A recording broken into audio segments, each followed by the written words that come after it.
Kanyang kulit, tsak ika'y mapapaibig. Ang bibi mo at ang bibi ko. I love you! Love you, pare. Bibo! Bibo!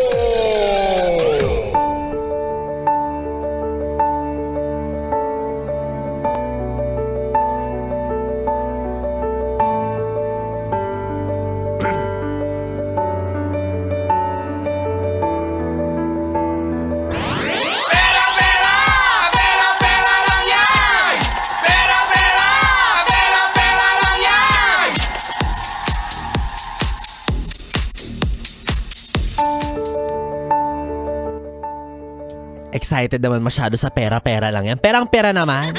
Teka lang naman. Etong PC namin kung ano-anong... Teka lang, magpipera-pera din tayo. Wait lang. Kahit ako perang-pera na din ako. Ay nako, gandang gabi mga yes friend. Nagulat ako. Ano yun? Pera-pera lang. Teka lang. Mag-aaminan pa nga tayo, di ba? Nalito siya. Oo. O ikaw, umamin ka nga sa akin. Ikaw talaga, binibigla mo ko eh. Umamin ka nga. Bilang excited ka rin naman magkapera-pera. Yung utang mo sa akin, kailan mo babayaran? Ha? Sa'yo na lang ba yun? Ano? Ay nako, wala na mga yes friend. Kasama nyo pa rin DJ B-Boy Bibo para sa ating tuloy-tuloy na BB Time. At ngayong gabi nga ang ating pinag-uusapan ay walang iba kundi ang tungkol sa iyong pag-amin. Nako! Usapang pangmalakas ang loob. Usaping pangmatapang. Usapang bawal ang torpe. Ay! Oh, 'di ba? Aminin mo na rin kasi na ikaw yung tipo na gustong-gusto nang magka-jowa. Pero wala namang ginagawa. O ano 'yan, ha? Ano bang gusto mo, jowa o milagro? Bahala ka sa buhay mo. Alam mo yes friend, sa buhay naman, lahat naman ng nakikita mong magjowa sa kalsada, lahat ng kinaiinggitan mong magkarelasyon, isa sa kanila ay ang naglakas ng loob na ihakbang ang mga paa papalapit sa taong hinahangaan nila or natitipuhan nila para umamin. Lahat na nakikita mong magka-holding hands dyan sa Roas Boulevard, lahat na nakikita mong nagpipiknik na magjowa dyan sa Luneta Park, lahat yan may isa sa kanilang dalawa ang naglakas loob na umamin, na sabihin yung nararamdaman nila regardless kung yung lalaki ba yun o yung babae, pero dun sila nagsimula sa pag-amin. Kasi paano mo nga naman magiging jowa ang isang tao? Paano mo nga naman siya makakamabutihan? Paano kayo mag-level up sa isang relationship kung hindi mo aaminin sa kanya yung nararamdaman mo na mahal mo siya or gusto mo siya na maging jowa? 'Di ba? Kung patanga-tanga ka dyan at patumpik-tumpik ka, ay nako, sinasabi ko sa'yo, malaking-malaki ang potensyal at ang posibilidad na maunahan ka ng iba. Well, naiintindihan naman kita, no? Kasi marami rin ang rason kung bakit marami ang naduduwag, marami ang natotorpe, marami ang natatakot na umamin sa taong gusto nila. Number one, yung rejection.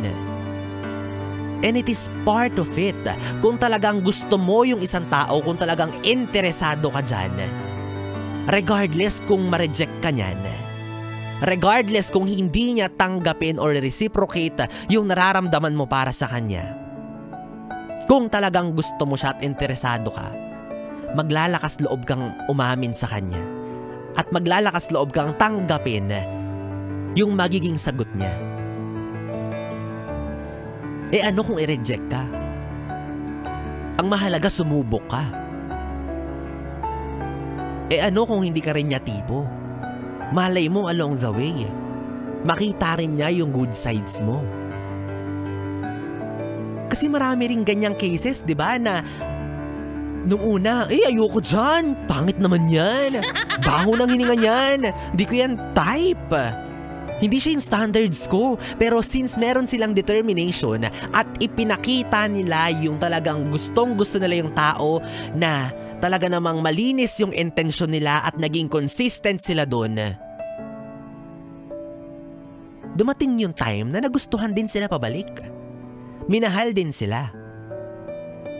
And again, ang baon lang nila ay yung kumpiyansa sa sarili, yung malinis na intensyon, at yung consistency, yun lang. And look at them now. Masayang nagmamahalan na akala mo never magkakatuluyan. Sa totoo lang, nakakatakot naman talagang ma-reject di ba? Nakakatakot umamin sa isang tao. Tapos ang maririnig mo lang na sagot na ay ayoko, di ba? No, hindi kita tayo, pasensya na. Masakit yun. Pero ang kailangan mo, yun yung kailangan mong gawin. Yung maglakas loob na umamin. Tas yung iba naman din kasi kapag umaamin ka sa kanila, sasabihin, hoy, para kang sira, magkaibigan tayo, diba? Adi lalo to rin naman ng gana tong torpeng to. Alam mo, marami rin ang rason kung bakit kailangan mong umamin at kailangan mong sabihin yan. Una sa lahat, hindi ka makakatulog ng maayos sa gabi. Pangalawa, baka maunahan ka ng iba. Pangatlo, maaaring may gusto rin pala siya sa'yo. Hinihintay ka lang niya. Kaya go na. I-push mo na yan. Bakit hindi mo subukan? Maraming relasyon ang nagtagumpay at nagsimula lang sa simpleng hi.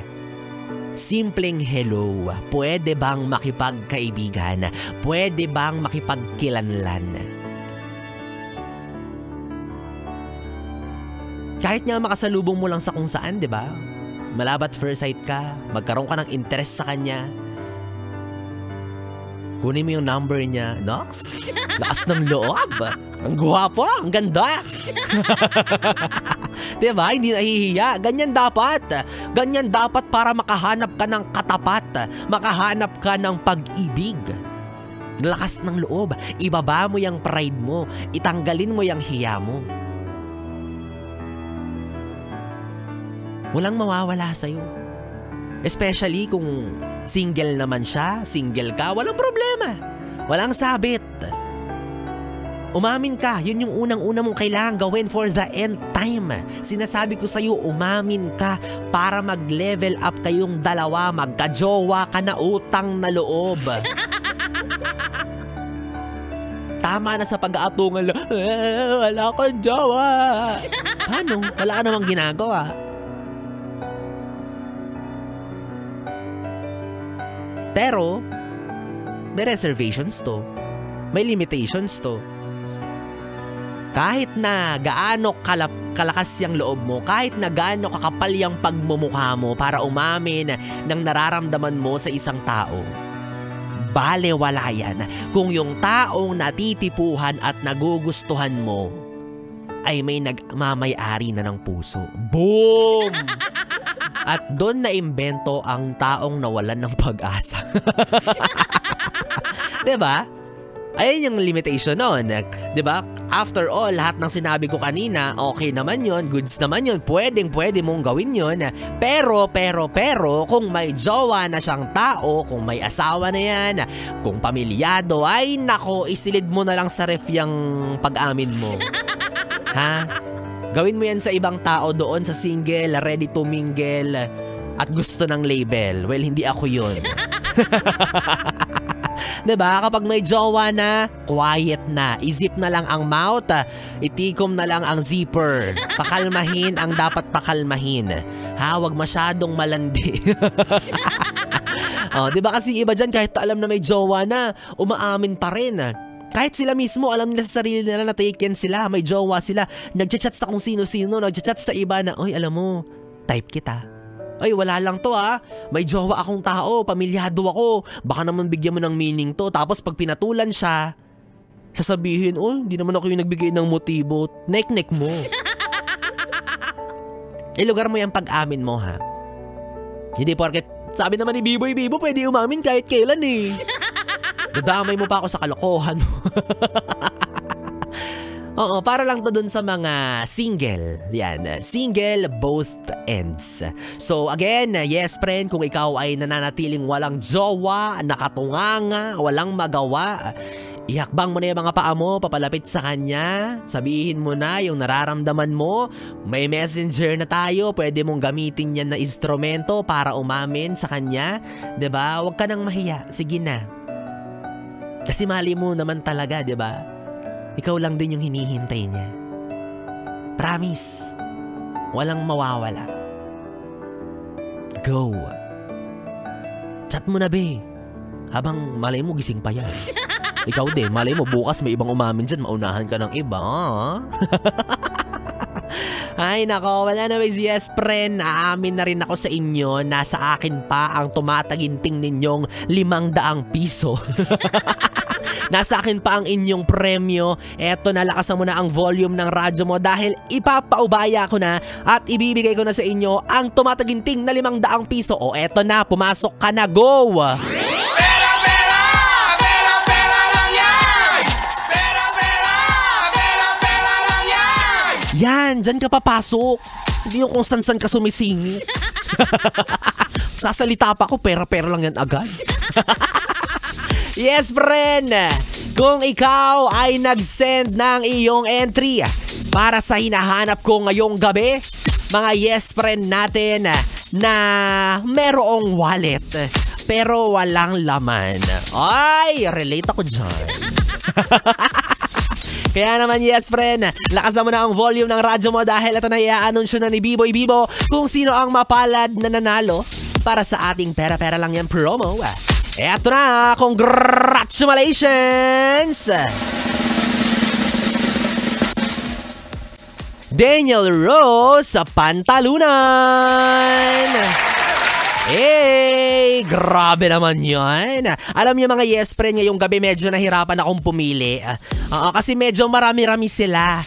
Mukhang talaga na mga marami-rami ang katulad ni Biboy Bibo na nangangailangan. Ewan ko sa iba dyan, baka nandaya, tinanggal lang yung laman. Pero sa totoo lang, limpak-limpak naman talaga yung salapi.